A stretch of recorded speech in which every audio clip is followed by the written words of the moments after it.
يا مساء الفل عليكم. انا ساره، دي حلقه جديده من بودكاست محدش قال لنا كده. في عالم مليء بالسوشيال ميديا والكل بقى بيتكلم، الكل بيصور، الكل بيحاول يثبت ان هو عايش احسن حياه. في ورا كل ده فلاتر وخرافات احنا صدقناها وبقينا عايشين بيها وماشيين وراها بدون نقاش. حلقه النهارده اسمها خرافات السوشيال ميديا، فيلا بينا نشوف الحقيقه ورا كل لايك ورا كل صوره مثاليه بتتمنوا تبقوا زيها. أول خرافة معانا هي جملة إن السوشيال ميديا دي وسيلة تواصل. أكيد طبعا هي وسيلة حلوة جدا للناس البعيدة، الناس اللي مسافرة، وأكيد أفضل من الحمام الزاجل والجوابات بتاع زمان. بس برضو السوشيال ميديا أبدا هي مش وسيلة تواصل، بالعكس دي بتعمل عزلة، عشان احنا بقينا عايشين جوا الشاشات والتواصل الحقيقي قل وقرب ينقرض. ما بقاش فيه اللمة بتاعت زمان، كلها بقت مكتفية بفيديو كول ومكالمة أو مسج على الواتساب.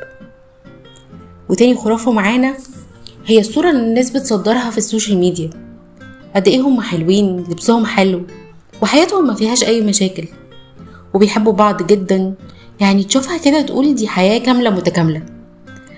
بس طبعا ده مش صح، والمفروض ان عقلك ما يصدقش حاجة زي كده. مفيش حد حياته كاملة من غير عقبات ومن غير مشاكل، بس اكيد هو مش هيصدر لك الصورة دي. كمان اوقات كتير الناس اللي بتعمل كده بيكون ده تعويض عندهم او محاولة مثلا لاثبات الذات، ابدا مش سعادة حقيقية. تالت خرافة بقى هي ان السوشيال ميديا دي حاجة شخصية، حاجة بتاعتي بدخل ارفه فيها عن نفسي، اعمل اللي انا عايزاه بدون رقابة. طبعا الكلام ده في اللالا لاند. انت متخيل الخناقات والامراض النفسية اللي بتحصل بسبب السوشيال ميديا؟ متخيل ان ممكن حد يكتئب بسبب كومنت سخيف جاله من حد اسخف؟ عايزه اعرفك ان اوقات كتير الكومنت الوحش ده بيبقى بيعبر عن اللي بيكتبه، مش بيعبر عنك خالص، بيعبر عن اللي جواه، مش بيعبر عن اللي انت بتقدمه. طب انت برضو متخيل ان ممكن حد يتخانق مع حد عشان لايك، ولا شاف ستوري وما عملش عليها لاف، وبقى في شتايم وقمص ووجع قلب وقله قيمه، والمشاكل اللي مش ملحقين عليها في الواقع اللي بجد بتجري ورانا كمان من الواقع الافتراضي. رابع خرافة بقى هم مين؟ أكيد طبعا المؤثرين اللي موجودين على السوشيال ميديا. هم نفسهم خرافة، هم مش حقيقيين. دي ناس ما بتعملش أي حاجة غير إن هم يضللوا اللي حواليهم. والله أعلم هم بيعملوا كده ليه، معرفش هو ده تمويل ده ولا إيه.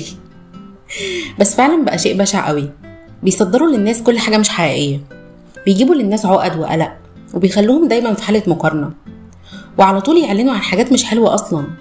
بس طبعا هم واخدين فلوس في المقابل علشان يعملوا عليها بقى بروباجندا ويفخموا ويعظموا فيها، وانت بعد كده تجيب الحاجة دي وتلبس.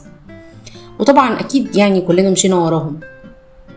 بس مع ده كله هو برضو بيبقى عايش مش مبسوط، على طول قلقان لحسن متابعينه يقلوا أو يروحوا لحد تاني، خايف من النقد على طول. عشان كده اوعى تفتكر ان حياة السوشيال ميديا والشهرة سهلة، ابدا، اكيد لا. ده عمرهم بيضيع علشان يعملوا كده، غير الحسد اللي بياخدوه من الناس اصلا اللي يعني عايشين بيه وانت عارف ان هم حياتهم بلا هدف. خامس خرافة بقى وهي الناس السايكو اللي بتشوفها على السوشيال ميديا تقول ايه الناس القمر دي، الله عليهم، أدعية وقرآن ومثالية انت مش متخيلها، وتلاقي عندهم شوية ناس حلوين كده عمالين يطبلوا لهم على اي حاجة بينزلوها. بس لو شفتهم بقى في الحقيقة تقول اعوذ بالله، ايه الناس الزفت دي. فنصيحة اخوية يعني من قلبي، اوعى تاخد فكرة عن حد من بوستاته على الفيسبوك، لازم تشوفه كويس جدا على ارض الواقع وتتعمق كمان في المعاملة معاه. سادس بقى واخر خرافة معانا النهاردة هي ان السوشيال ميديا بتكشف الحقيقة وبتنشر كل حاجة صح، صوت وصورة. طب خليني اقولك يا عزيزي ان الناس زمان كانت بتقول مش هنصدق غير لما نشوف بعينينا.